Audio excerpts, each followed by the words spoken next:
You know fish is good for you, but you're having a hard time getting over that bland or fishy taste. Why not spice it up a little bit with a Cajun-style dipping sauce?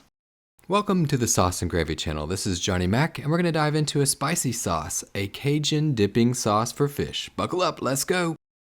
Grab a mixing bowl, grab a spoon. We'll work with the mayonnaise first. 1/4 of a cup, into the bowl it goes. And you know, the spicy dipping sauce for fish is not only tasty, it's also quick and easy to make. Next, we'll grab a little bit of sour cream, 3/4 of a cup. Time to add a little bit of heat, some Cajun spice mix, 1/2 tablespoon. Check the description below for a list of all the spices used in the Cajun spice mix.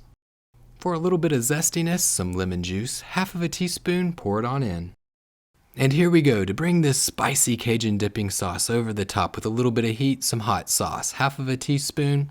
But if you like it hotter, knock yourself out, put as much as you like. Grab a spoon, give it a quick mix. You can either eat this on the spot or you can put it in the fridge, let it sit overnight to bring out those delicious spicy Cajun flavors. So now that you know how to make this spicy Cajun dipping sauce for fish, try it out on some fried catfish, put it on a fish sandwich, dip some fish sticks in it, and let me know what you think. Thanks for watching the Sauce and Gravy channel. Don't forget to share this recipe with your friends, hit that like button, smash that subscribe button, and to remember to live, love, and make gravy.